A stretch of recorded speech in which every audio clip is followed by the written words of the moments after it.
Good morning and welcome. On behalf of the Reverend Dr. Martin Luther King Jr. Heritage Foundation, St. Stephen's AME Zion Church, and the town of Branford, Connecticut, it is with tremendous pleasure that I welcome you to our annual breakfast celebrating the life and legacy of Dr. King. This is our 37th year celebrating Dr. King, but we strive every day to make his dream a reality for all. We thank you for attending today and giving us your valuable attention.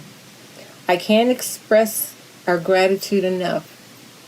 Thank you for your support and welcome.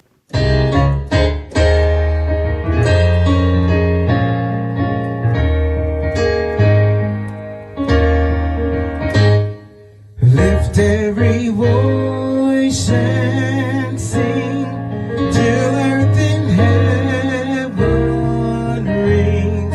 Ring with the harmonies of liberties. Let our rejoicings rise as the listening skies. Let us march on till victory is won. Sing a song full of the faith that the dark path has taught us. Sing a song full of the hope that the present has brought.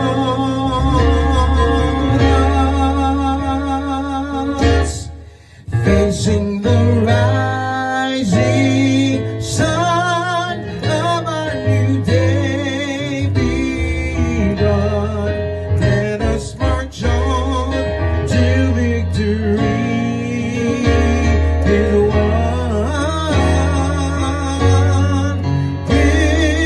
won. Good morning. Please join me as we pray to the God of the prophets and all people who seek to bend the moral arc of the universe towards justice. God of our ancestor and God of our dreams, we gather today to remember that you have created us in your image and likeness, and so we still have the courage to dream the impossible. God of all tribes and nations, today we remember and give thanks for the legacy of your servant and your prophet, the Reverend Dr. Martin Luther King Jr., for his courage and conviction, his passion for peace, and his tireless quest for a nation that kept its promises. His words moved a nation towards justice and equity. His witness called forth the best of us, casting a vision of unity and reconciliation that we have yet to achieve. We know that remembering the saints is not enough, so we thank you for challenging us with their legacy, for all who suffered prison, violence, and martyrdom for the sake of justice. They sacrificed themselves to end the tyranny of oppression, and they call us to follow where they have led. So we ask for the wisdom and strength to imitate their bravery, their tenacity, and their willingness to stop at nothing to speak truth to power. As we see the rise of hatred and white supremacy in our nation, the explosion of division and bigotry, we boldly ask for an outpouring of your Holy Spirit. Do again, Lord God, what you did at Pentecost. Upend our expectations, break through our tribal loyalties, knit us together as one humanity. Give us the ability to speak in each other's languages until all of us dream your dreams, see your visions, and speak your words, and not only understand each other, but long to live with one another. We pray that in this moment you would strengthen us to continue to fight for the fulfillment of the dream that Dr. King showed us. Help us to labor so that every valley is exalted, every hill and mountain made low, the rough places are plain, and the crooked places made straight, so the glory of the Lord is revealed and all flesh will see it together. Just as you led your people from slavery in Egypt to the freedom of the promised land, we ask you to lead our community away from enslavement to hatred, ignorance, fear, racism, classism, sexism, homophobia, and any injustice that prevents us from being the community of love and respect that you want us to be. Give us the grace to follow Dr. King's example as we serve and work, pray and hope, struggle and strive to bend the arc of history closer to justice. Abide with us, inspire us, shape us into the beloved community that your prophets have called us to be. Amen. The Reverend Dr. Martin Luther King Jr. Foundation of Brantford is a nonprofit organization that came into being as an outgrowth of the Third Sunday Community Breakfast hosted by St. Stephen's AME Zion Church. We are a diverse group dedicated to preserving the memory and the teachings of Dr. King. Community leaders and invited guests have spoken at this annual event discussing Dr. King's message. This is our second year, and hopefully our last, that we have needed to move the event to a Zoom format. We hope to return to our breakfast format next year. In 1985, 2 years after President Reagan declared Dr. King's birthday a national holiday, Mr. Robert Burns and Mr. Colin Rouse began celebrating Dr. King's birthday at the church with a breakfast. A year later, the Reverend Charles H. Woody Jr. involved the Brantford clergy, and the celebration progressed into a community-wide event that included games, music, and a prayer service. Approximately 30 years ago, Father Raymond Barry welcomed the event to St. Teresa's Church to accommodate the larger crowds until we outgrew that space. But thankfully, Brantford High School opened its doors to welcome this annual event until COVID-19 hit. We urge you to take the lessons of today to heart and to challenge yourself to do a little better each day in the direction of becoming a better human being. For we can all continue to learn, grow, and get a little better every day.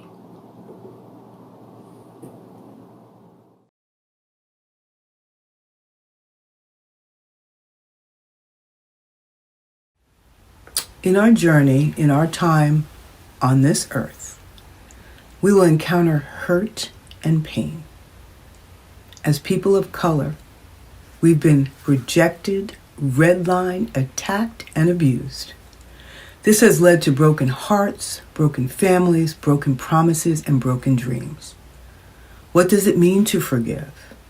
Forgiveness is a deliberate decision to release feelings of resentment toward a group of person that has harmed you, regardless of whether they actually deserve your forgiveness.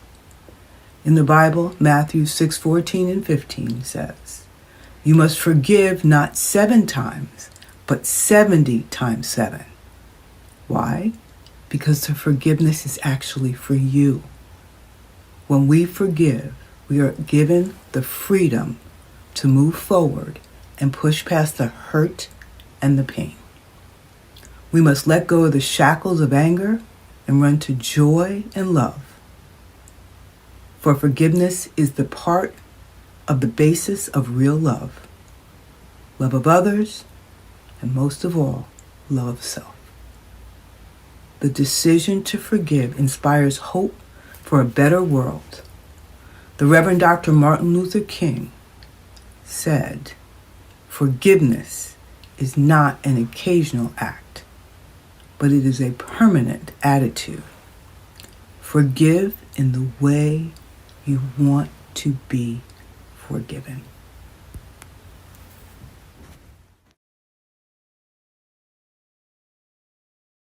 Good morning. It is my honor to introduce our co-host this morning. Deborah Galla has worked for over 25 years directly with women and men returning to the community from prison. She has worked for the past 27 years for Community Partners in Action, which is a large nonprofit criminal justice organization that was established in 1875. In February of 2021, she was named Director of Operations. During her tenure, she has made a great impact in Connecticut. She has started a resettlement program which ran for many years, developed a pre- and post-prison release reentry model for people returning home from prison, successfully launched the Hartford Reentry Welcome Center, and created Regions Residential Treatment Program for Boys. and is still directly involved in operations. She takes great pride in helping women and men have a second chance to succeed in life. We welcome as our co-host this morning, Deborah Regala.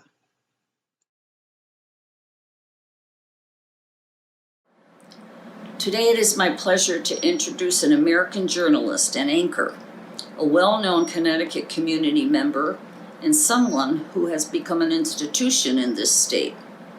We are honored to have Keith Kuntz as our moderator today. For more than 2 decades, Keith has been invited into our homes as the anchor for Good Morning Connecticut and the Noon News. He has received more than 50 professional and community service awards, including the National Academy of Television Arts and Sciences Silver Circle Award. In receiving this award, Keith was honored for making an enduring contribution to the vitality of the television industry for more than 25 years. Keith Kuntz has also been actively involved in many community service organizations in the New Haven area. He has been a moderator at a previous breakfast, and we are honored and proud that he can be with us today. It is with great pleasure that I present Keith Kuntz. From the Q&A section right there on your screen, and we will make sure to get that question to our guests as the morning moves along. Let me introduce our first special guest this morning. Melvin Wilson is a lifelong resident of the great city of Baltimore, Maryland. He is a former member of the Baltimore Police Department. He is currently the co-director of Turnaround Tuesday.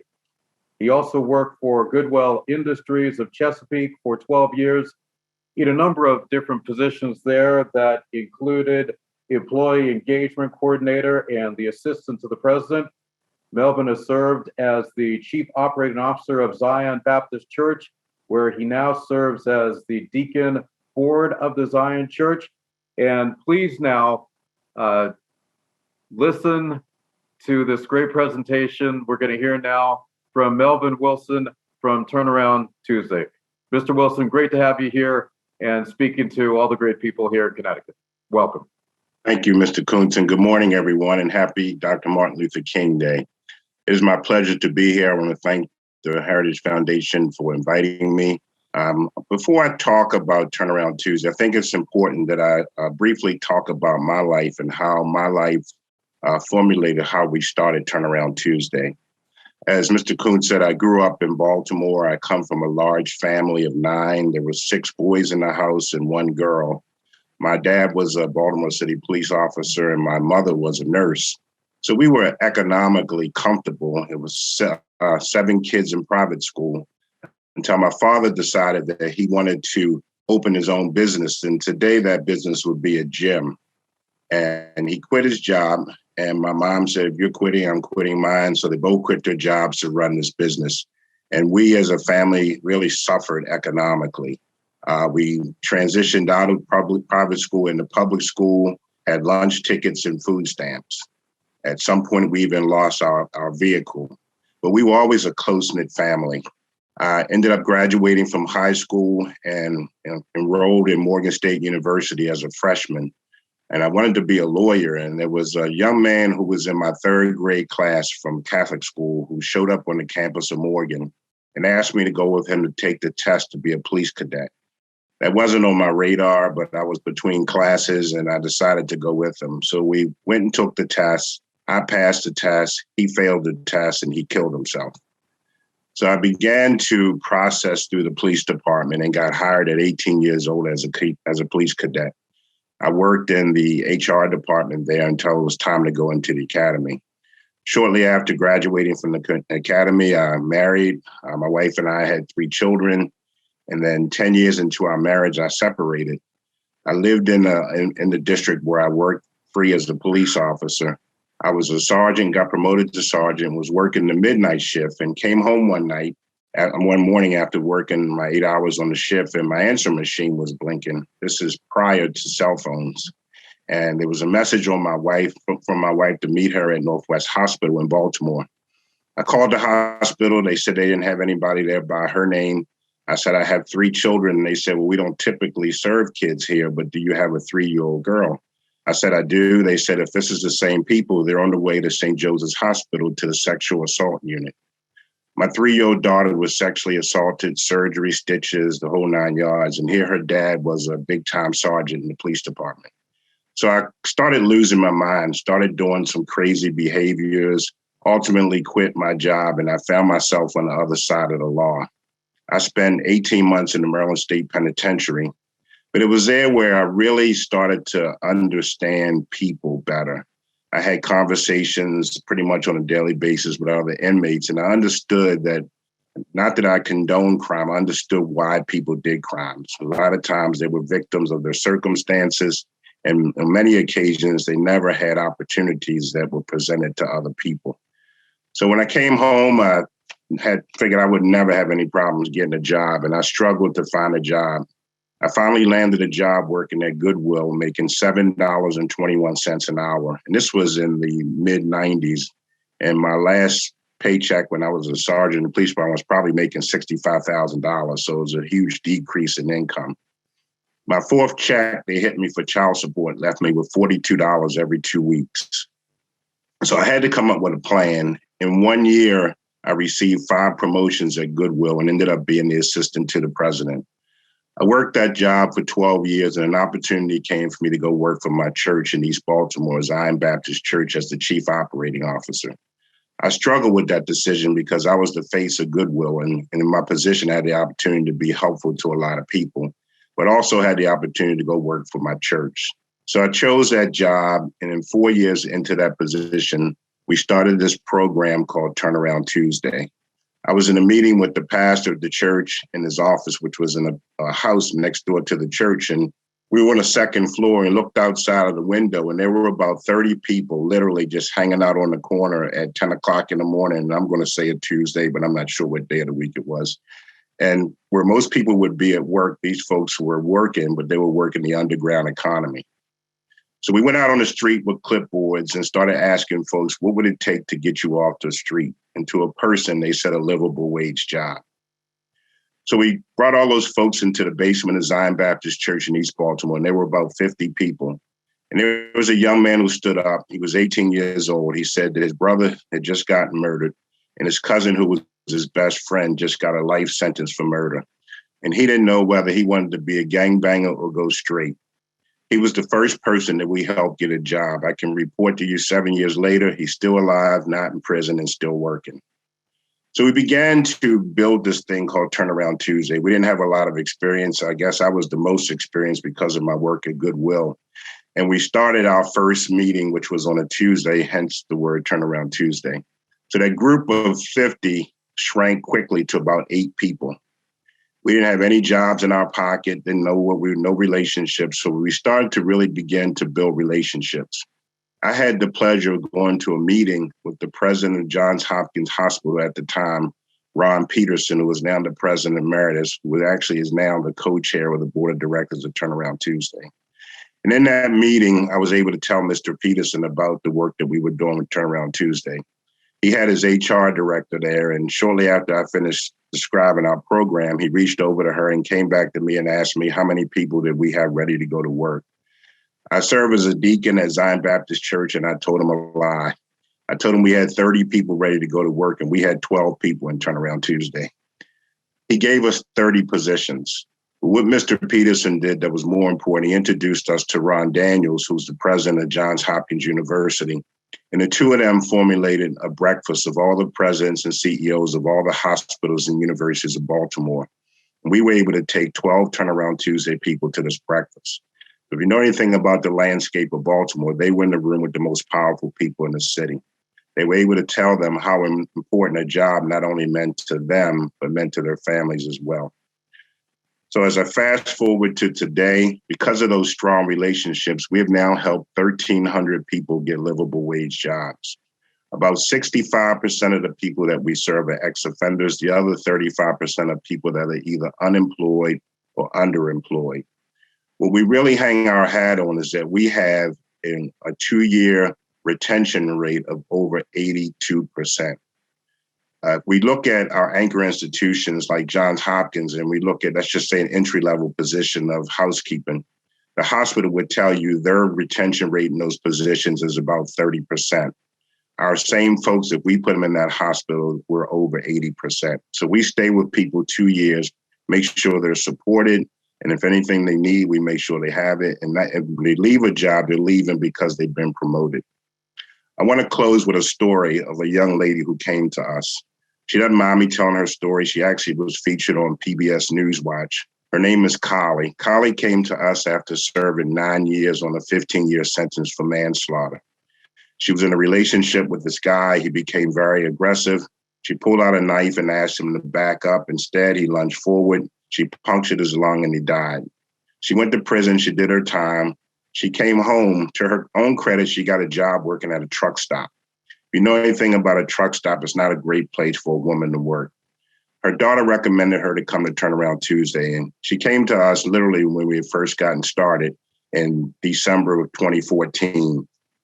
To be honest, we struggled to help Collie get a job. She showed up every Tuesday. She was the first one there and the last one to leave. We finally got her a job working at Johns Hopkins Hospital as an environmental services.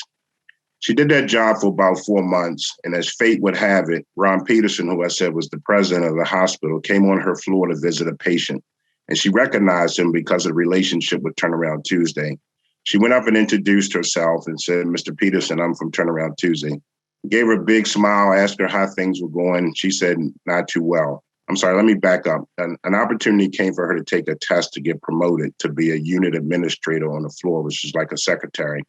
She needed an 80 on the test. She got a 75, didn't pass the test, didn't get the job. She was very disappointed. So she saw Mr. Peterson. He asked her, how was she doing? She said, "I'm not doing too well." She said, "I had an opportunity to get promoted. I didn't pass the test and didn't get that job." He said, "Oh, I'm sorry to hear that." She looked him dead in the eye and she said, "Mr. Peterson, I really wanted that job." He said, "Well, let me see what I can do." He started to walk away and she said, "Sir," she said, "you didn't ask me my name." She told her name. She showed up for work the next day. Her supervisor called in the office, said, "I don't know who you know, but they want you to retake this test." She retook the test. She passed the test.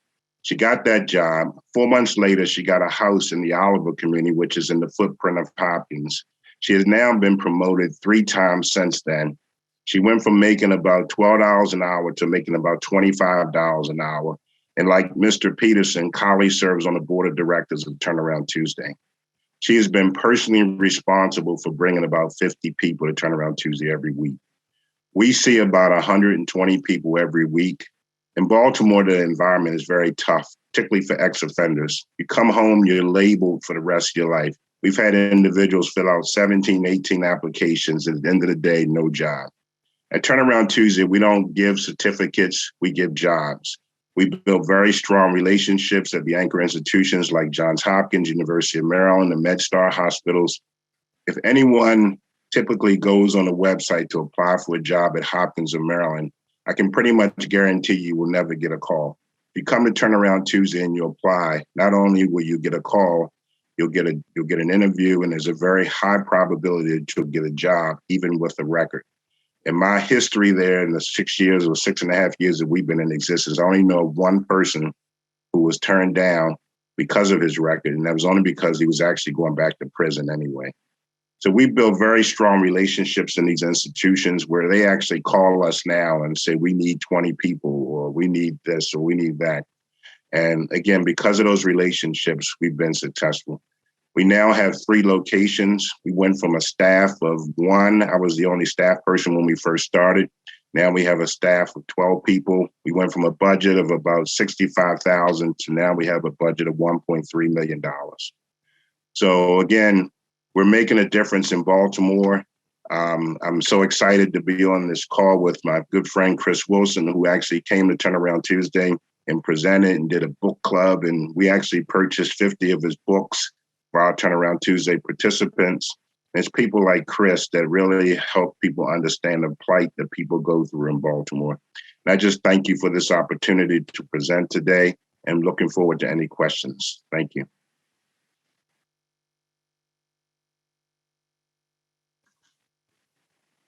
Thank you so much for your words, Melvin, and your success. Congratulations. I agree. It's awesome to be here with all of you.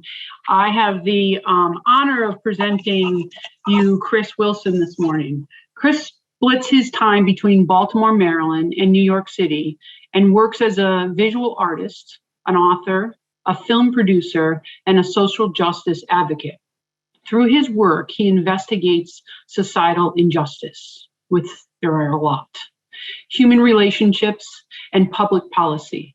His book, The Master Plan, continues to inspire people from all walks of life, including myself.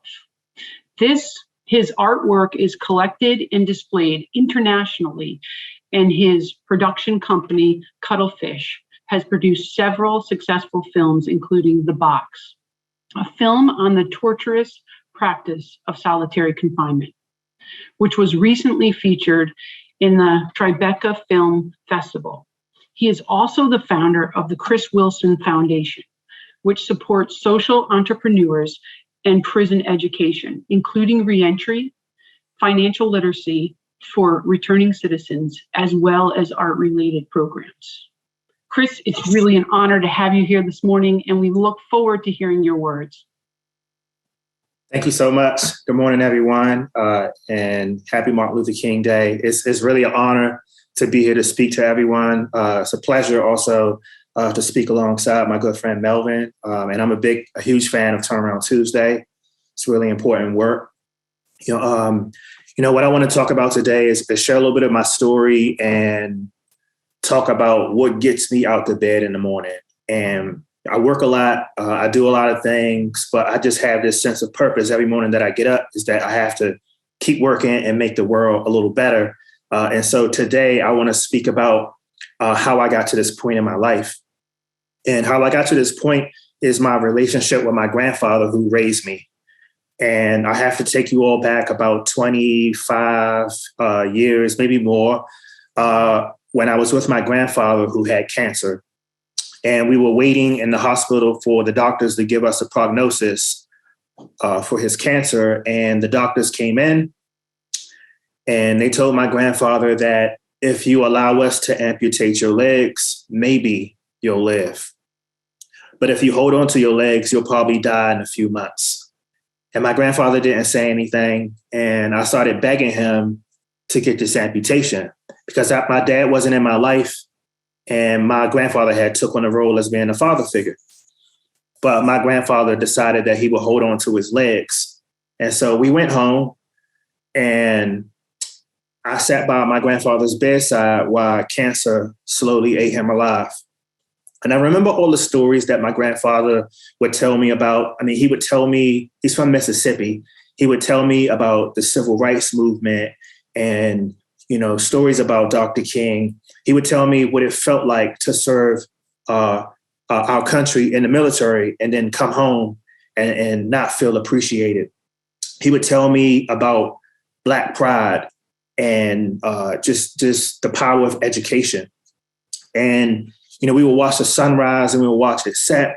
But at the time, I was a lost young boy who was experiencing a lot of violent crime in my neighborhood. I was being influenced by older people. I was smoking marijuana. And I remember when my grandfather was close to the end, he was in agonizing pain and he went from having this peaceful smile on his face and he had called for me. And I remember my grandfather telling me, he was like, Chris, I'm disappointed in you. And I said, why? He says, I'm disappointed in you because you're wasting your potential. He says, I want you to promise me you'll come up with a plan to turn your life around. And I promised him, but I had no idea how I would do it. And he says, I want you to promise that you'll look out for your mom. And I said, okay. And then my grandfather passed away. And around this time, I grew up in Washington, D.C. This was the late 80s, early 90s era when the crack epidemic was sweeping through the communities. My grandmother had this policy that when the streetlights came on, we had to be in the house, or when they started shooting outside, we had to sleep on the floor or sleep in the bathtub. So one night they started shooting, and I read this story that I write about and I speak about often, which is the Plato's Allegory of the Cave.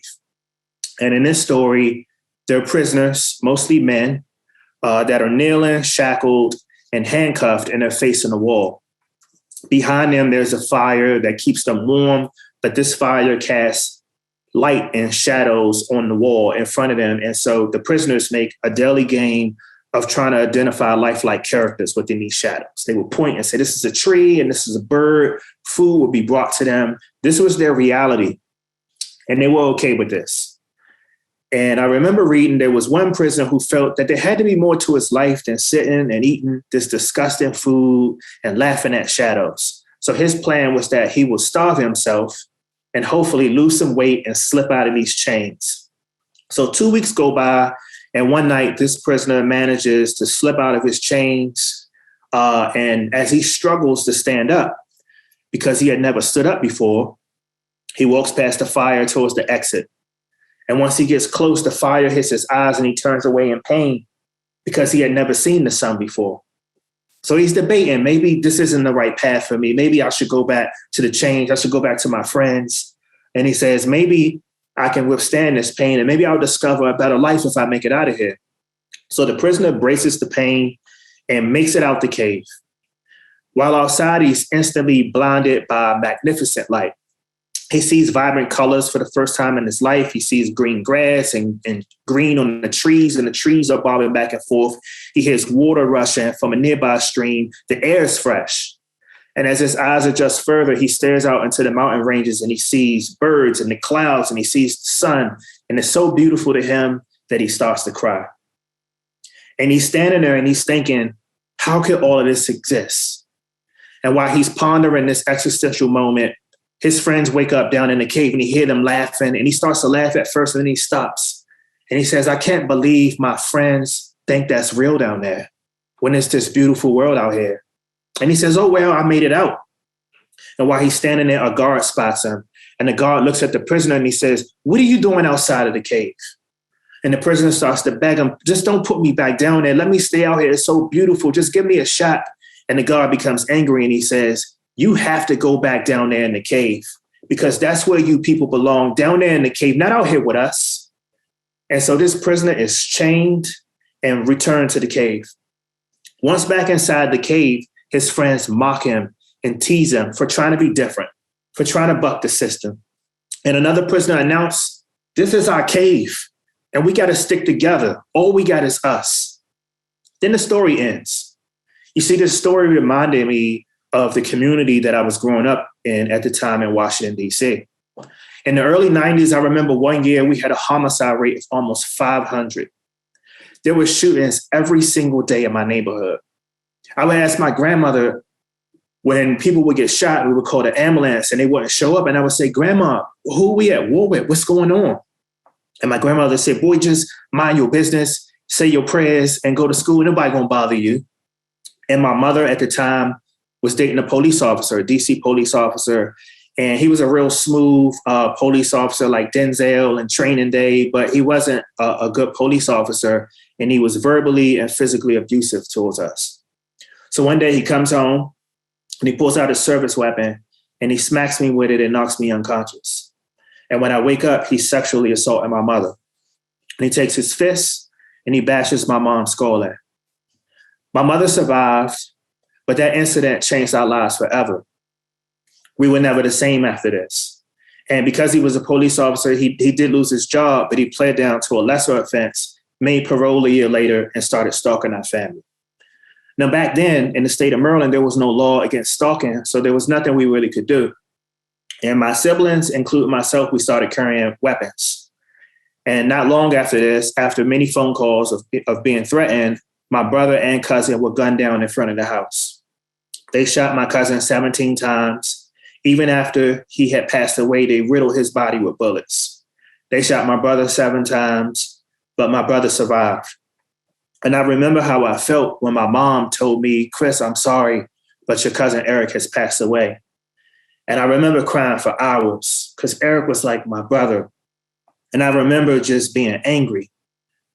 And my grandmother, again, would tell me, just say your prayers and go to school. But I couldn't pay attention in school. And I remember sitting in class, just staring out the window and thinking, like, why can't I have the life of just a regular child? Why am I losing my friends every couple of months? Why is life so difficult for me? And around this time, people in my community will often tell me, this our neighborhood, Chris, this our block. We got to stick together. All we got is us. And around that same time, one night, some men came after me and I ended up taking a person's life. Now, while in jail, Charles as an adult, these same people came looking for my brother and they tortured my brother who was staying with my dad, and then they killed my dad. To make matters worse, I was found guilty and I was sentenced to natural life in prison. And if you all can imagine, going to prison is like being teleported to another planet. I remember the humiliating strip searches every day. I remember the yelling and banging on the doors. I remember not receiving letters or visits from friends and family. I remember just not having privacy. I remember not being able to see or speak to my girlfriend. And so I fell into a deep depression. At 118 pounds, 17 years old, not even a mustache on my face, I wondered, how could my life be over? And I knew in my heart that I was a good person. And it was around this time that I met a person in the rec room who had a big stack of books, computer books, and he was writing computer code out on blank sheets of paper. And I walked over to him, and he was around the same age as me, also had a life sentence. And I said, what are you working on? He says, I'm teaching myself computer programming, and I'm going to get out of prison one day, and I'm going to start a software company. I'm going to make millions of dollars. I'm going to buy my dream car. And I looked at him and I laughed. I says, dude, you don't even have a computer. There's no way you can pull it off. And by the way, we have life. And he says, look around the room, Chris. So I looked around. There were guys doing push-ups. There were guys getting tattoos. There were guys arguing over the phone, guys shooting dice. And he says, we all have everything taken away from us. He says, but no one can never take away the knowledge you put in your mind. He says, this is how I'm going to turn my life around. This is how I'll get out of prison. This is how I'll pay it forward. And he packed up his books and he walked off. And I sat there and I started thinking, I know I'm a good person. And I locked into my cell and pulled out some blank sheets of paper and I stayed in there for 3 days. So I started thinking about, what I wanted to do with my life. I started thinking about who would I be at age 40?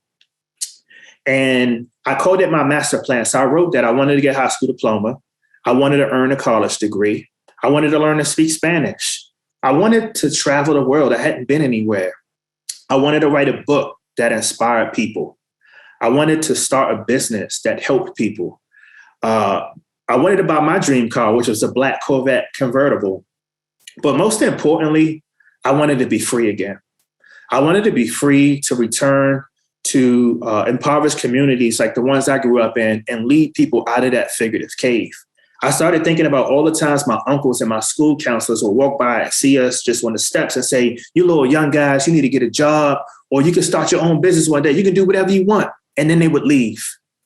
And I started thinking no one ever sat down with us to hold our hands, to show us, how do you fill out a job application? How do you get a job? How do you start a business? And so filling out my master plan, I said, I want to become that person that goes back and holds these young brothers and sisters' hands and show them how to do this. So it ended up being 2 pages worth of stuff.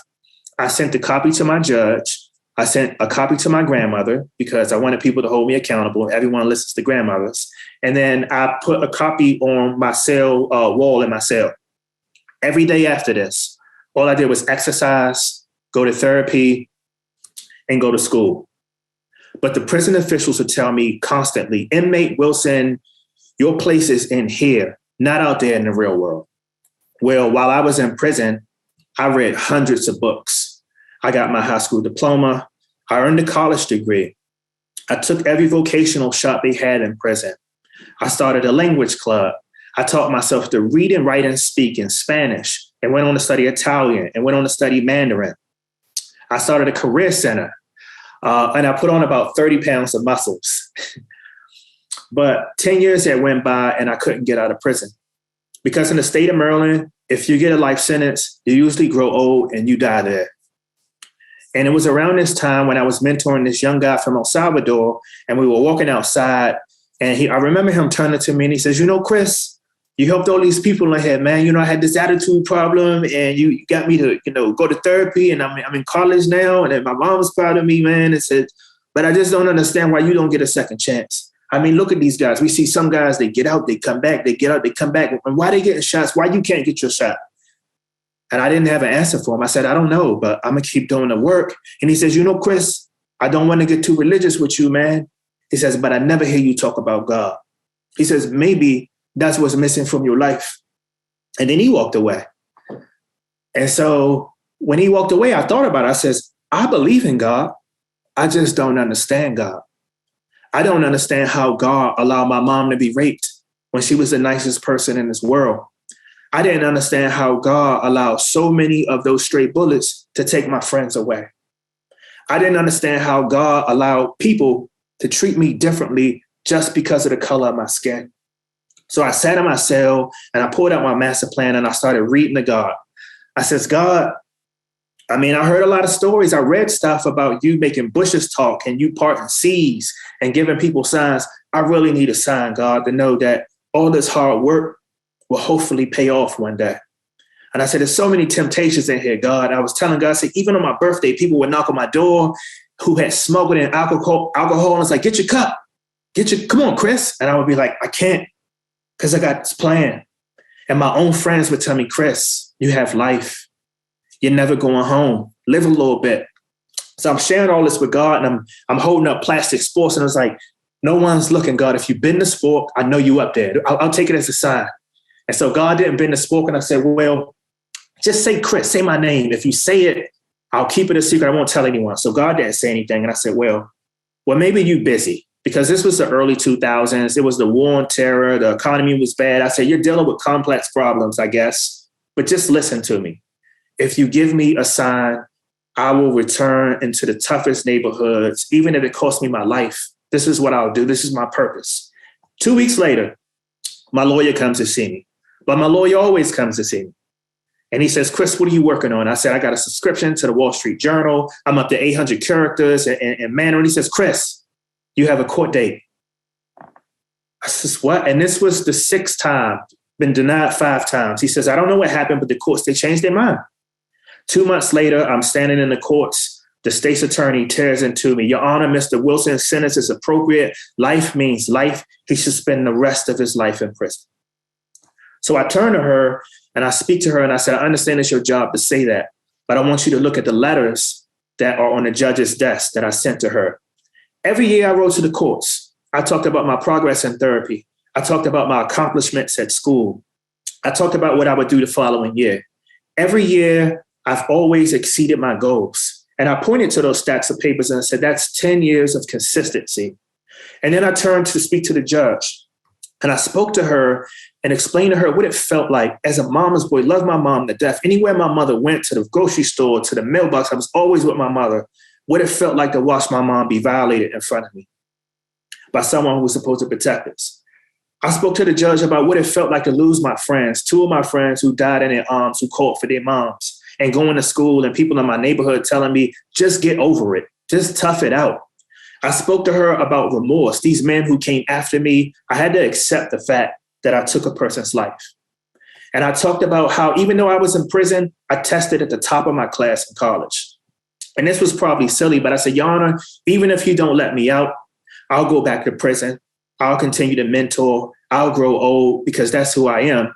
But you really should consider letting me out.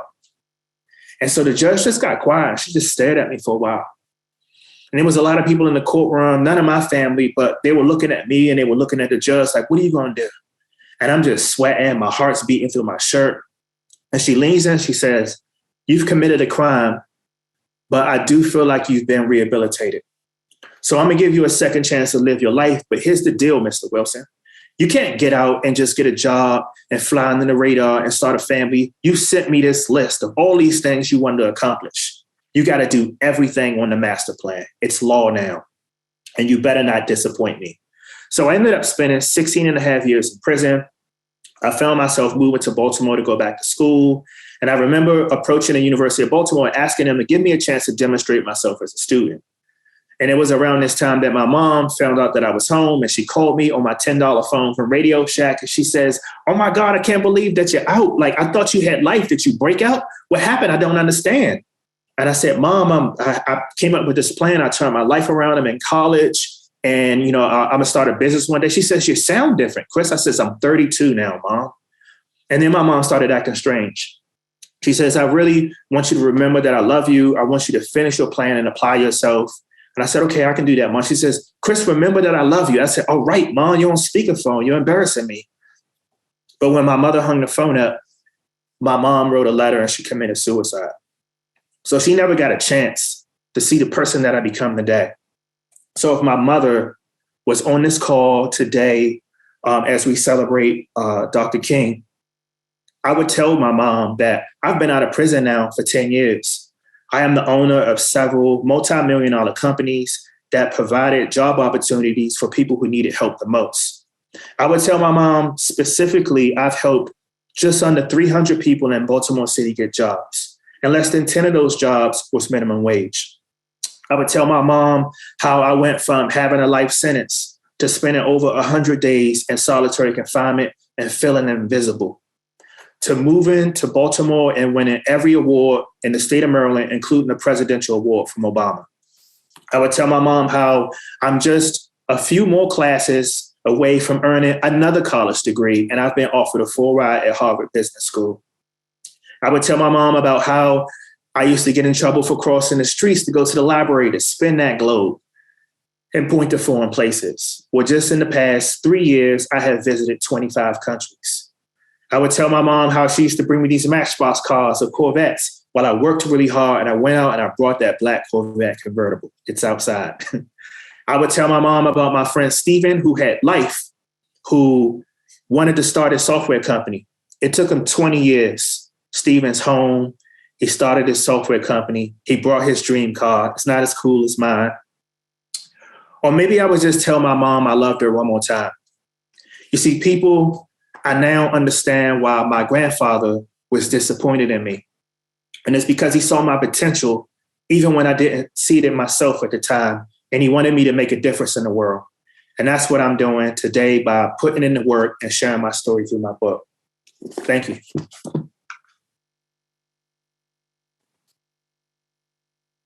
Thank you very much, both of you gentlemen.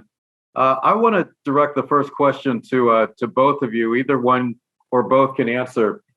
And I know that a lot of companies are very hesitant to hire somebody who has any prison record. What do you do, and how do you overcome an employer who has that vantage point and just will not hire anybody who has a prison record of any kind? I'll go first, Chris. What we've learned, Mr. Koontz, is that you got to start at the top. I mean, we actually went to anchor institutions, and we hold these institutions responsible because people literally come by the community every day that don't live in the community, going into places like Hopkins or Maryland, and people that live in the footprint there have been denied opportunities for years. So you have to hold these institutions responsible, that they have an obligation to do their part. And what has benefited us is our success rate on retention. We have the materials to go in and say that this works, and all people need is a second opportunity. And again, if people do not hire folks, we'll continue to have high crime, we'll continue to have murders, and society won't change. In order for us to change society, everybody has to be on deck and everybody has to be all in. So that's how we kind of approach employers. I agree with Melvin 100%. And to add to that, when I was in prison, I started a career center.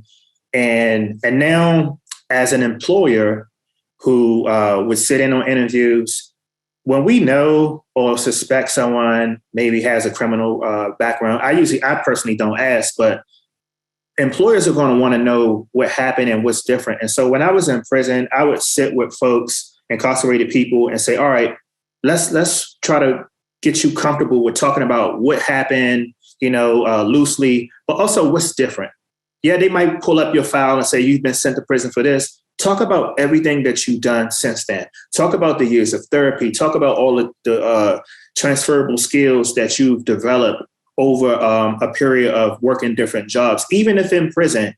And then, of course, you would have done your homework. Talk about the value with confidence that you can add to an organization.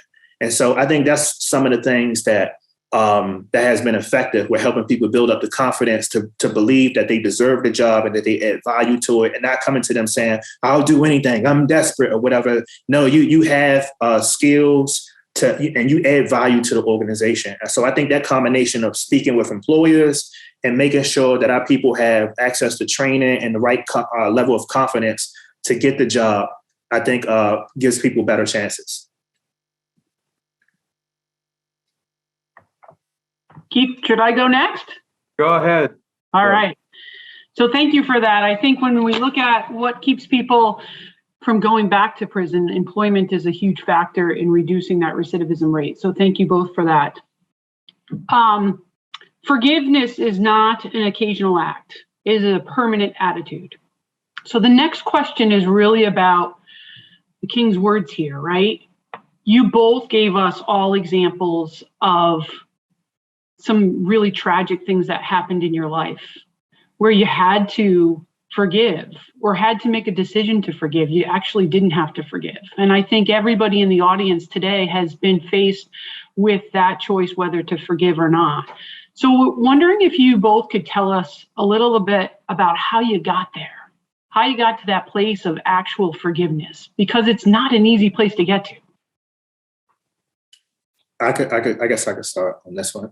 So for me, it was a few years of therapy.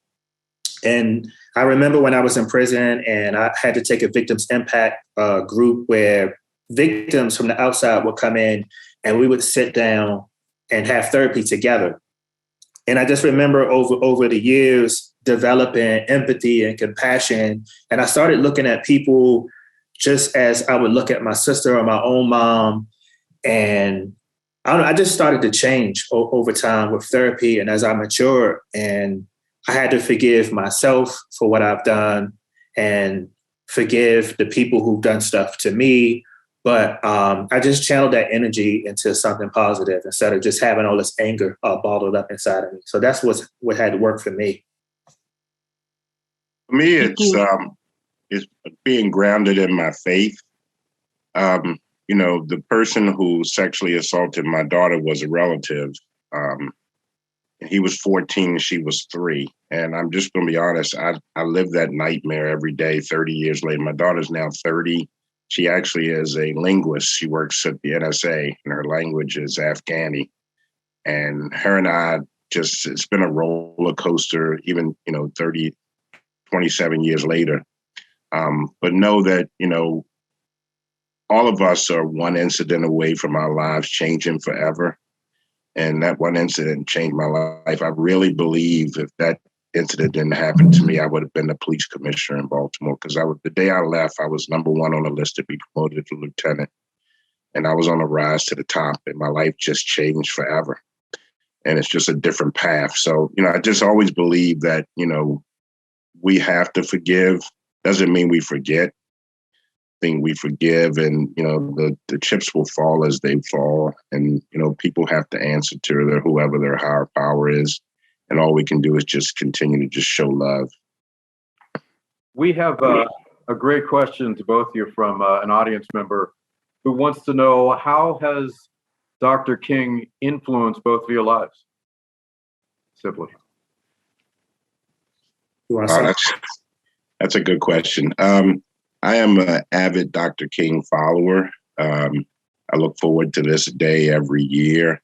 I actually was born 2 days prior to the March on Washington 58 years ago. And just understanding that how different this world would be if not for people like Dr. King and others that, took a leap of faith and just stood up on the promises. And, I look around at the people that we serve every day and I try to find out what can I do differently to help folks. And at Turnaround Tuesday, we don't judge anybody. You come as you are. If you just smoked a joint 20 minutes ago, you can come in the doors of Turnaround Tuesday. We won't judge you.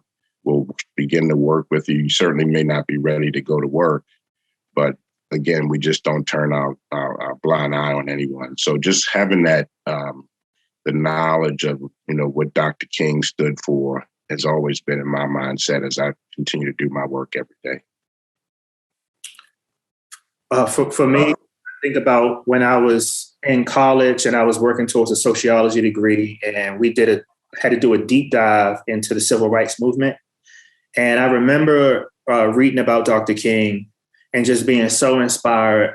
I remember watching videos of him and others marching and being hit in the head with rocks and all kinds of stuff that they had to endure, and him being a voice for the people and for the movement. And I honestly felt ashamed of myself that our people had went through so much, and here I was in prison and, wasted my life. And so I went from, just feeling like ashamed of myself to being motivated to pick up the torch and finish the work. And, one of the things that before Dr. King passed away that he started to speak about a lot was upward economic opportunities for Black folks.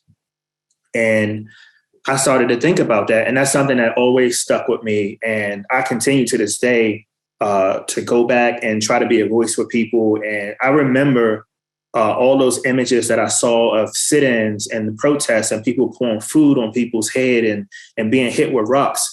And I remember my grandfather, before he passed, he says, "We didn't do all that for nothing, for you guys to forget." And so I just remember. And so I'll forever remember the work that our ancestors put in. And I will try to honor their names by continuing the work.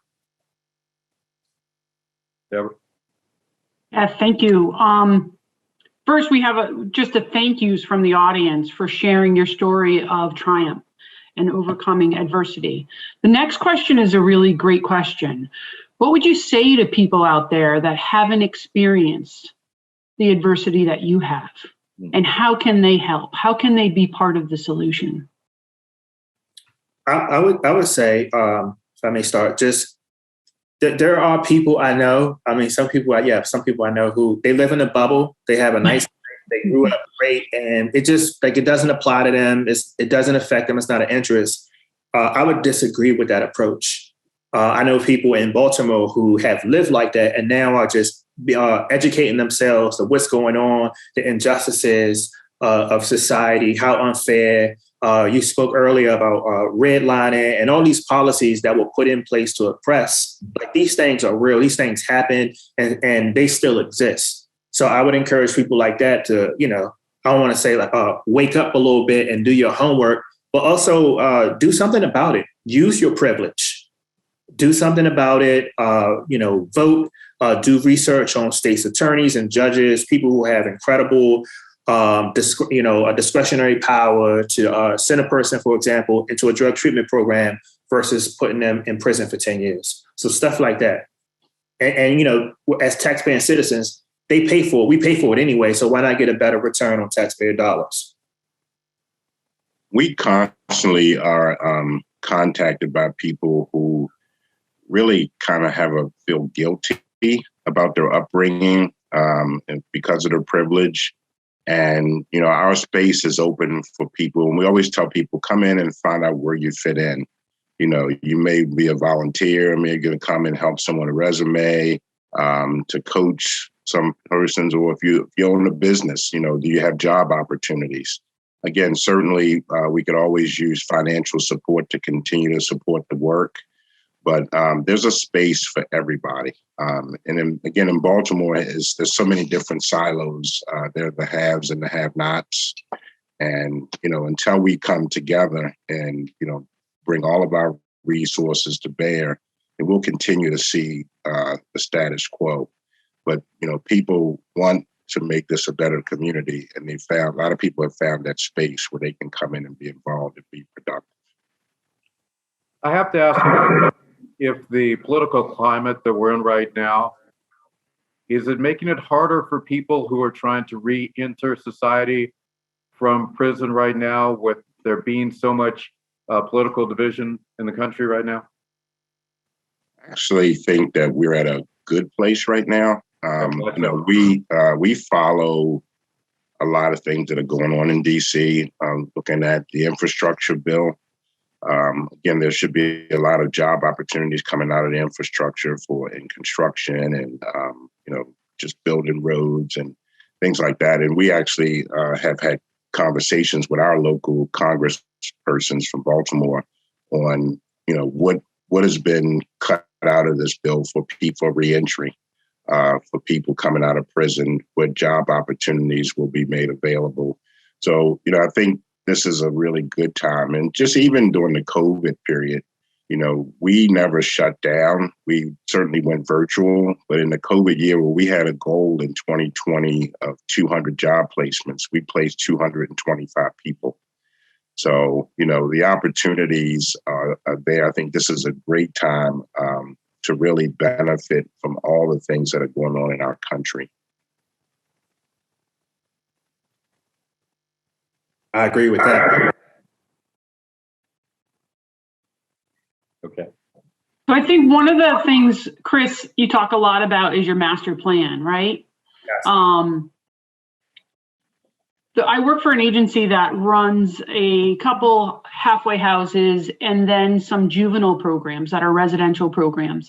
And I think what staff are always challenged with is get a youth who has been in the system for a long time and has experienced such adversity to get to that place where they're ready to do the master plan. And so talk to us a little bit about how you got there and how others can help youth get there. Right. For me, I think back when I was young, and there were people who would tell me, like I mentioned earlier, you can get a job or you can start your own business. I think it took for me to meet someone who looked like me, who came from where I came from, and sat down with me and put the time in consistently and break stuff down to me. And this unfortunately happened in prison, but it happened. And I started to develop confidence. Everyone who we come in contact, everyone has some type of potential in them, and some skills and some innovation and stuff. But I had people in my life that helped me develop that confidence and point me in the right direction. I oftentimes would say, well, what should I do? Like, should I read a book? Or tell me like what to do. And I would put the work in and I would study. I would come back and ask questions. I've done this in school, going back after failing exams. And I would say, well, how could I make this paper better? Same thing in my community. And so I try to be that person. We actually build a team of people who we can be the people that you can call at 2:00 in the morning or point you in the right direction and collaborate with other folks who have resources to provide services for people like that. And so I just try to be present for people, listen, and just help point them in the right direction. And so, but yeah, really like confidence building, I think is also, it's key. Chris, I have a question. I recently did a profile on our newscast here locally in Connecticut about a gentleman whose background seems very similar to you.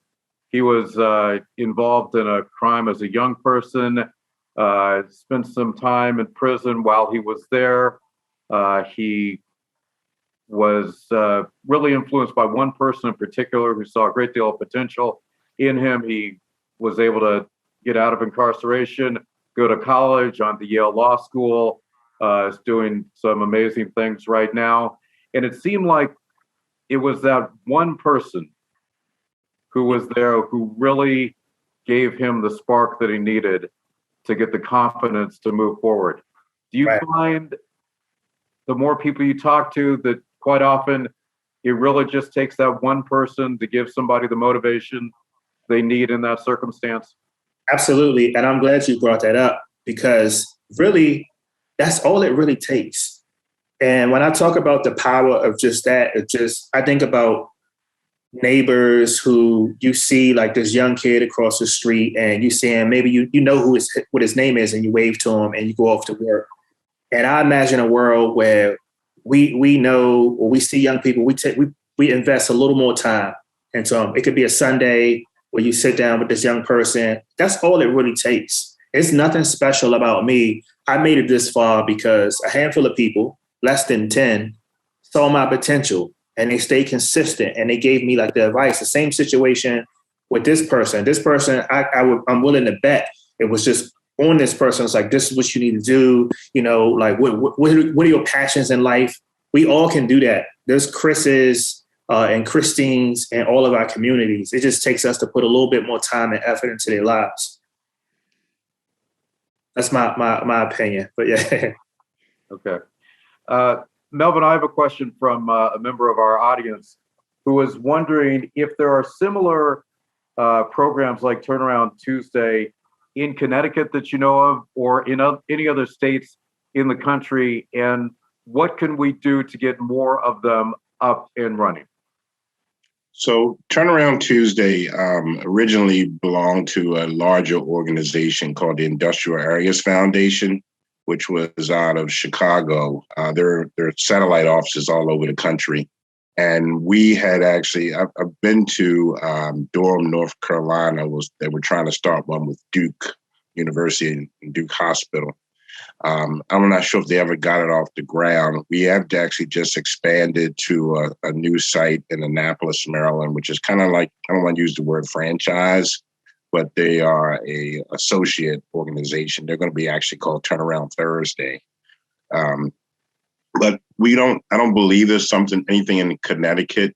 We actually, in January of 2019, we did a convening at Harvard University about the Turnaround Tuesday program and the hopes on how do we expand this across the country. So that's our goal. I would love to see a Turnaround Tuesday in every major city that certainly has issues with reentry and, in drugs and crime, because we believe the crime's problem is a jobs problem. Okay, Deborah. Yeah, I think there are a variety of programs that work with reentry and work with employment, but I would love to talk to you about bringing Turnaround Tuesday to Connecticut. I think that's a great goal. Yeah. Love to have that conversation. That would be great. We have another question from the audience. Do you have any advice for young people today who find themselves with that really challenging job of paying for college that is really overwhelming? And what would you say to a young person that's goal, that master plan is to get their degree, but financially they cannot afford it? This is a great question. And it might sound a little counterintuitive. I would encourage folks to figure out who the decision makers are in the school, whether it's the provost, the president, or directors of the program, and ask for some scholarship money. I did it. I know people who've done it. And what I did specifically, when I was in business school, I approached the dean and I said, I feel like the school should make an investment in me. I was running a social enterprise. I was hiring the community. I said, the university is an anchor in this community. So I feel like you guys should invest in my education. And she says, well, maybe we can help, we could cover the cost of your books. I said, no, I think you guys should invest in me. And I ended up getting a full ride for college because I asked for it. And I've heard this many, many times. I've applied for scholarship money from local delegates and senators. And I would send my report cards and stuff at the end of the semester and say, like, your money's not being wasted. And they would send more money. Just ask for it. There's so many people and resources, including universities, that really want to help people that they see helping themselves and putting in the work. So it doesn't hurt to ask. Okay, let me ask about recognizing potential. And this is another question that has come from a member of our audience. And it's really about young people not recognizing their potential. And how do we get more young people at these formidable ages when they're young kids, elementary school, middle school, thinking about the world, where they fit into the world? How do we get these young kids to recognize that they can go all the way to the top and do anything they want to do in this society? You want to start, Melvin? Sure. I know in Baltimore, we have that problem. Our school system, to be honest, is dysfunctional. when we test people that come and turn around Tuesday, we give them what's called a TABE test, and folks are testing on a 3rd and 4th grade level. But doesn't mean they don't have potential. You know, I think really understanding people to look at their talents but I really believe, Mr. Kunze, we have to start all over. You know, we have to start with our 3rd graders and really start to put money into our educational system to really educate our children, to better prepare them for what life will bring them later in life. Because again, we're getting the tail end of these folks that the system has failed. But doesn't mean, again, that they don't have potential. So we instill potential in folks. We do a special essential skills training where we dig into folks and let them see who they really are and what they have to offer, regardless of what their past is. And Chris said something earlier, you know, when we don't harp on the fact that a person has a record. Again, what are your accomplishments beyond your record? Tell your story. Don't run from your story. You know, if your only job is that you worked in a kitchen in the prison system, how good were you at that job? You know, so again, really understanding the potential that you have, the skill set you have. I'm telling you, a lot of talented people come out of prison. You can see that. I know Chris has probably a piece of art that he did himself behind him. That's talent, you know, and we just have to allow folks to express themselves. Do we need more mentors in the schools at an earlier age?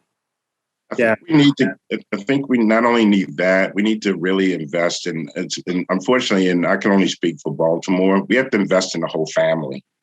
Families are broken, kids they come home from school, there's no one to go home to, there's no one to help them with their homework. You know, got little brothers, 5 and 6 years old, walking their kids across major streets, their siblings across major streets to go to school. So that's why it's important that we help the adults get jobs so folks can have a better environment to go home to. And I think it has to start there between the school system and rebuilding the family structure, I think is a huge component of us turning this around. Yeah, to add to that, I would say exposure. I mentioned that earlier of people saying, well, you can do this. And it's like, well, I don't know anybody that look like me that's from my neighborhood that done that. So yeah, you know, I point out someone. I have an art show that's coming up and we hired some returning citizens to do the move-in, the paintings the other day.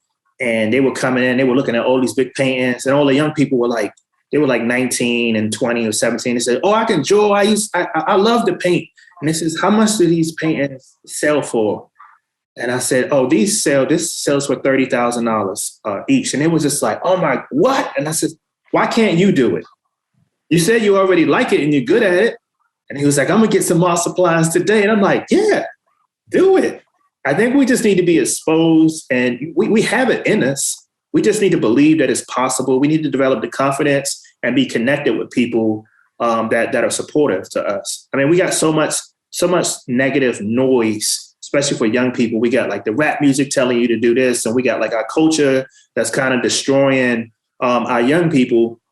We need to show them the other side of what's possible. If I can go back, I would do things way differently. Like I would really like embrace education and therapy. I would do things really different. But yeah, that's what I would say, exposure. Deborah?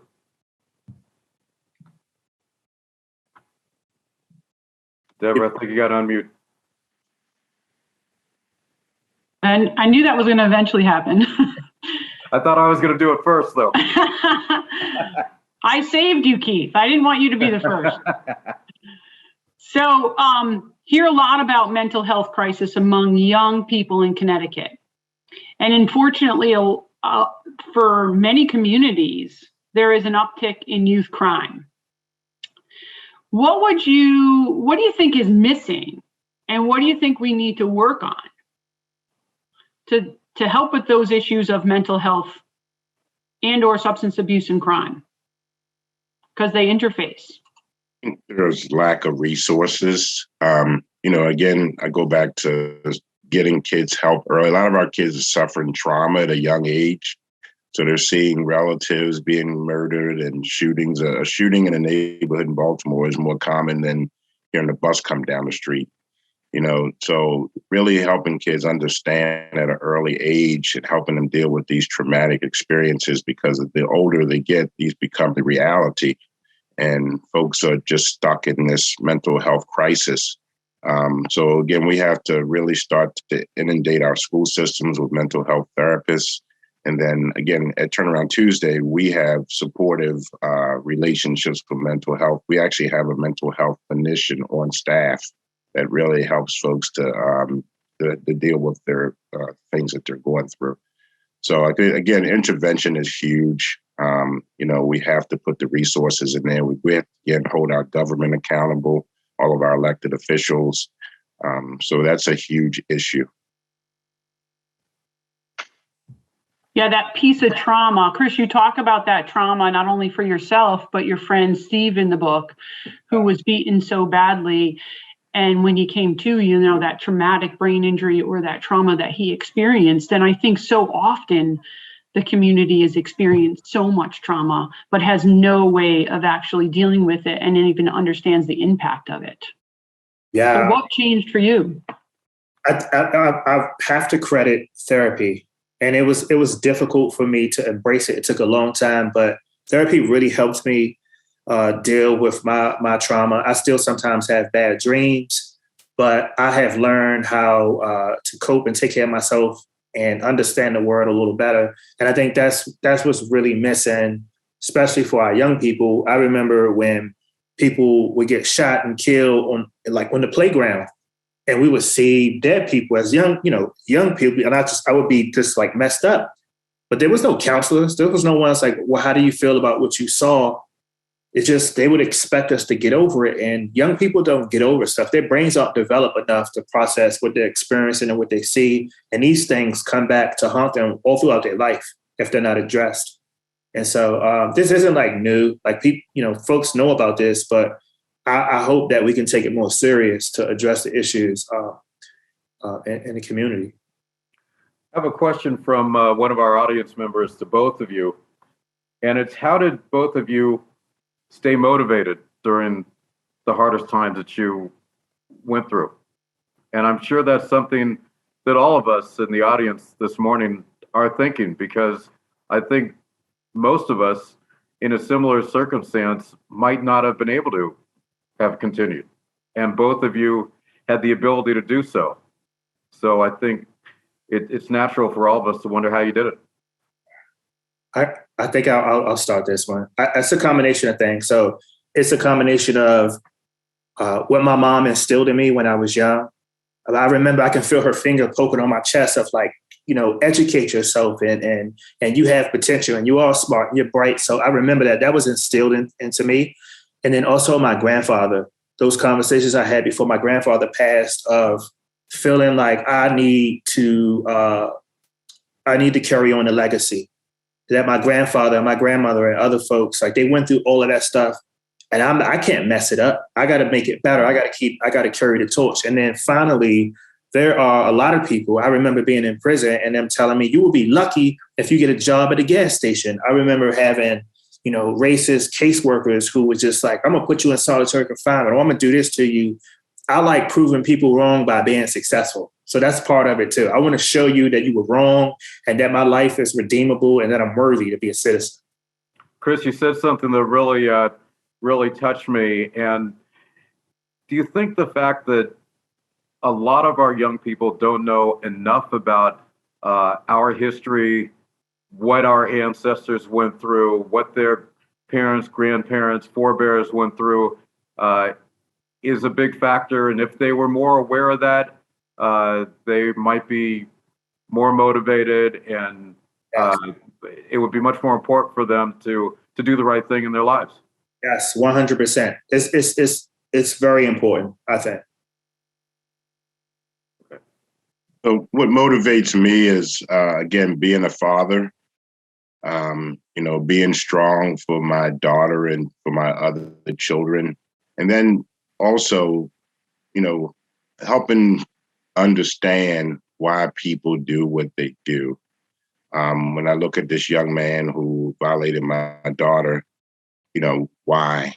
Why did this happen? And just, every day just thinking of the issues that he may have had. How do I make a difference, and how do I take a bad situation and make it better? So that's always motivated me. And again, now that I understand the criminal mindset, how can I make a difference in changing our community and holding our elected officials and other people accountable to making opportunities for folks that typically society has cast away? I think that leads to one of my questions is holding people accountable. We live in a society where, quite frankly, individuals coming out of prison are the only population that we can openly discriminate against. And it feels like it's okay. I mean, if you're looking at housing, employment, anything about that person's life, the fact that they have a record allows the community to openly discriminate against. And, we call it a criminal justice system. I don't think that's very just. And so when holding people accountable, I think about what keeps people going back in, and plea bargains and bail and voting rights. And so when you guys think about it and you've been through it, what do you think are some of those changes where people really need to be held accountable? So what we've built at Turnaround Tuesday is a community of ex-offenders that have a voice. So we, when a lot of ex-offenders in Baltimore didn't realize they had the right to vote. When it was election time, we literally loaded up vans and took people to vote. And many times, this was the first time that many of these folks ever voted. And I can tell you, it was a tearful moment for many. We look at how do we take on the Fraternal Order of Police? How do we take on, the bail system? So we built this community where now people, not only are we helping get a job, we're also empowering folks to take control of their community and taking control of the issues that they do have an opportunity to change. So again, we're becoming advocates for, this ex-offender community. So again, it's really helping people understand that you do have a voice, and if you don't speak up, then your voice will never be heard. Can you repeat the question again too, please? I missed some of it. Really, how do we hold the community, society, myself, responsible for creating the barriers that we do create? And I think some of them are purposeful. So that people can't succeed. What are those changes that really need to happen? And I agree, I think hearing voices from people that have experienced, absolutely. But it's also holding people that are in power accountable as well. Right. I think this country, America, is a reactionary country. Something happens, we react, we put a law in, we do something. But it's only when something happens that we tend to respond, and usually heavy-handedly, right? Mm-hmm. And I think about, when we think about crime, and I spent almost half my life in prison, and I went to therapy the entire time in there. One of the things that I learned in there is that hurt people hurt people. A lot of people, almost everyone in prison, they started out as they were bullied, all this stuff happened. We need to address and be preemptive with victims and stuff like that. We need to address issues when people are attacked and bullied, because this is the situation where eventually they become the victimizers. But we didn't address it earlier in their lives and when it happens to people. So we got to change. There's a cultural shift that needs to happen in America where we address these things. I know so many people that have been through so much and that has been ignored, all kinds of abuse, being shot, stabbed, neglected, starved, foster home to foster home. Then all of a sudden, something happens and they go off to prison and then they're labeled a monster. Well, how many times have our society failed this young person throughout their lives? So we got to be more proactive and put stuff in place ahead of time. I want to ask this question to both of you gentlemen, and Deborah, you might want to weigh in on this also, since you have a lot of experience with this issue. if you have 100 ex-convicts who have gone on successfully on a job to job sites, and you just have one that might have had an unfortunate circumstance when they got to that job, does that one unfortunate case have a much bigger influence on the way society as a whole and companies as a whole and corporations as a whole has on the whole idea of hiring an ex-con? I don't see it that way. I look at the 99 that made it. Right. And I think that, that has to be articulated to the employer that, we're not, if you brought in 100 people that weren't ex-cons, you probably would have 40 that didn't make it. Right. So you have a population of ex-offenders that really want the opportunity to do well. And if you had 99 that showed up and stood up and did well, that speaks volumes of that community. And again, we don't, we've had one or two that have certainly had incidents that, we're not proud of, but it doesn't change our focus on the work that we have to do because, again, we can't give up on those other 99. So there are going to be issues and, this is not a perfect solution, but it's a solution that, if everybody continues to embrace it and support it, then it will be successful. This is, I feel like success stories are very important. We often, unfortunately, only hear about folks returning home from prison when they mess up. Mm-hmm. And I feel like it's important for us to champion the people who, no matter how small it is, just who've got a job, who've bought their house. We gotta tell that story as well, and not just the bad stories, because that outweighs the negative by far.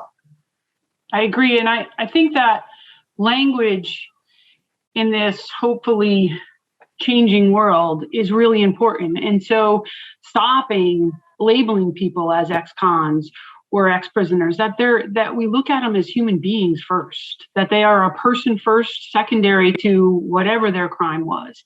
And for an employee that is looking at 100 individuals and they all happen to have a criminal record, I would say that look at all of your employees, and anybody that you hire is a risk. And it doesn't have anything probably to do with that person's criminal record. That, I've hired a lot of people in my career, and some with criminal records, some without, and some have been extremely successful, and some have had barriers that haven't been successful. And so taking away that criminal record piece from it, I think, is huge, and looking at that person as an individual and a human being. I have a very interesting question from an audience member who asked, what would you say to a senior or an adult who is frankly scared to talk to a young person and give a young person advice? Maybe just get out of your comfort zone. I mean, there's got to be someone that you can sit down and talk to and, challenge that fear. Like, I don't think there's anything to be afraid of, but I would challenge them. I mean, you could start by speaking. Hey, how's it going? Just how's your day going? I would start with doing that. Just do it. I don't know what the fear would be, I guess. I don't know. I think for those of us that are north of 50, remember our seniors being an integral part of our lives. I think that's what we're missing. I think if we go back to where, a grandmother, unfortunately, our typical grandmothers aren't the same anymore. They're a lot younger. I think if older folks really taking to invest into our young people, you realize that young folks do have respect for our seniors. I know the code has changed on the streets now where women and kids are being killed, and those things are different. And I think a lot of that's because we don't have that structure from, passing down from generations on how the family was structured and getting that wisdom and knowledge from the seniors that were always a part. As Chris said, his grandfather, my grandmother, my grandparents, they were a huge part of our upbringing. You just don't see that anymore. And I think we need to encourage that. So Keith, do we have time for one more question? Yeah, I think we can get at least one more in. Okay. And this is going to be shocking that it's from a reverend, okay? Okay. So Chris, you shared a little bit about your struggle and your plea to God. So the question from an audience member is, what is your relationship with God now? And I think it's a question for both of you. Okay. So I would say that we're tight. It's been so much stuff. I've been home for 10 years. There's been so much stuff that God has guided and continue to guide me through, many, many blessings. And I think it's been instrumental in my success. So I had did everything I could possibly do while in prison and even out here. But I think the faith is what took me across the finish line. So, I'm tight. I'm good. I hope, as long as I stay good. I have a very strong relationship with God. I was telling the committee earlier today, before we came on live, that I had a allergic reaction to the Johnson & Johnson vaccine and had 5 surgeries and spent 18 days in intensive care. And the doctors had wrote me off as dead. And I'm still here today for a reason. And, the doctors asked me, they wanted to do a paper on me and wanted to know what interventions that they did to keep me alive. I said, well, you can start with prayer. I had a lot of people praying for me. Mm-hmm. And I don't know where that stands on your list of medical stuff, but it should be at the top of your list. So, God has affected my lives in a lot of ways, brought me to Turnaround Tuesday, where I believe I make a difference in people's lives every day. And now, again, with this opportunity to still be here, I'm not sure what the purpose is. This is Chris. I'm actually in therapy now. This is the first time I've been in therapy in my life. I'm not a huge fan of therapy, but I really needed to understand why. And, I certainly asked God why. But, I'm just grateful to still be here. And, he even brought me here today. So my relationship with God is strong. Thank you both. Thank you, gentlemen, both. Chris Wilson, Melvin Wilson, we appreciate your time this morning and your insights, so valuable, and we wish you so much success, both of you, in the future. Thank you so much for having me. Yeah, thank you so much for sharing your stories and allowing us to be here this morning with you. Really appreciate it. Thank you. All right, very good. At this point, I want to bring on Reverend Dr. Leroy Perry. He is the pastor of St. Stephen's AME Zion Church in Brantford.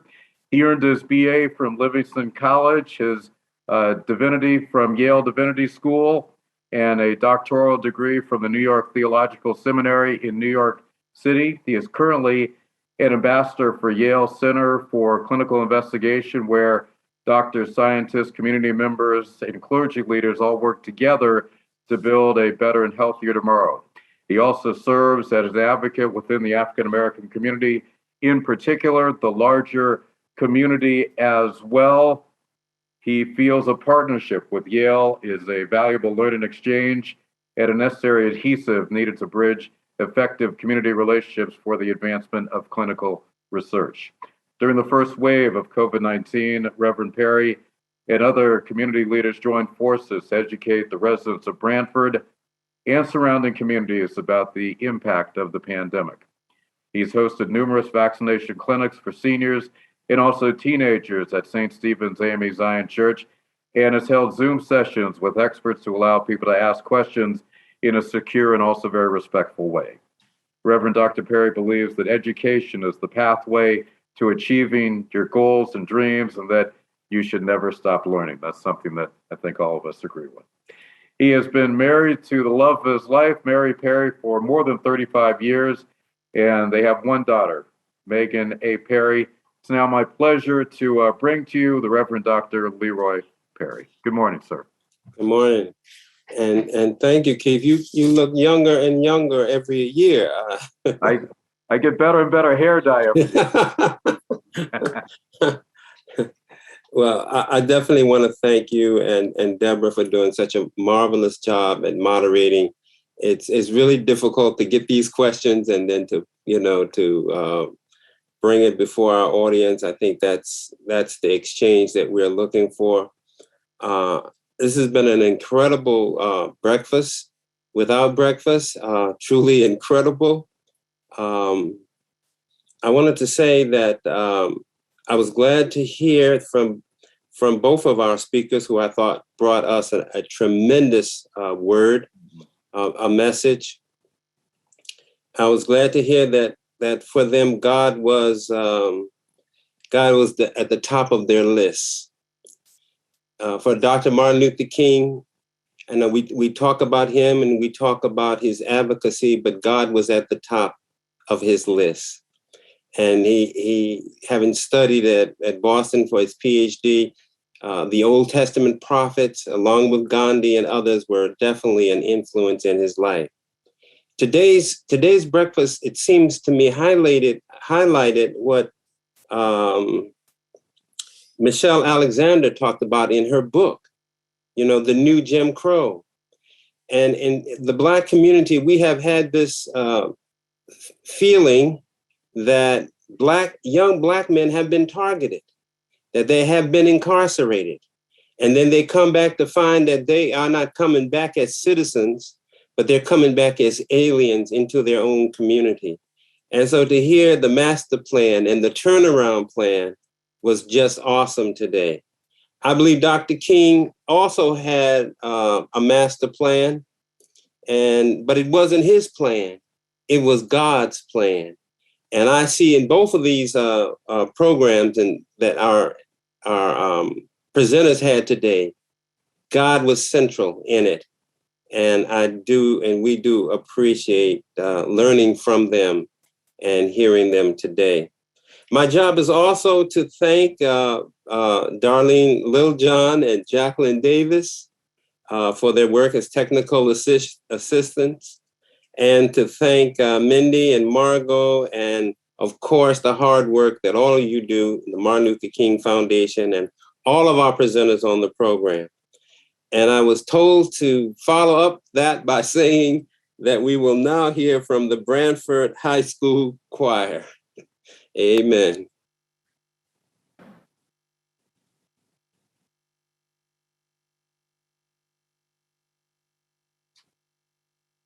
I have a dream that one day this nation will rise up, live out the true meaning of its creed.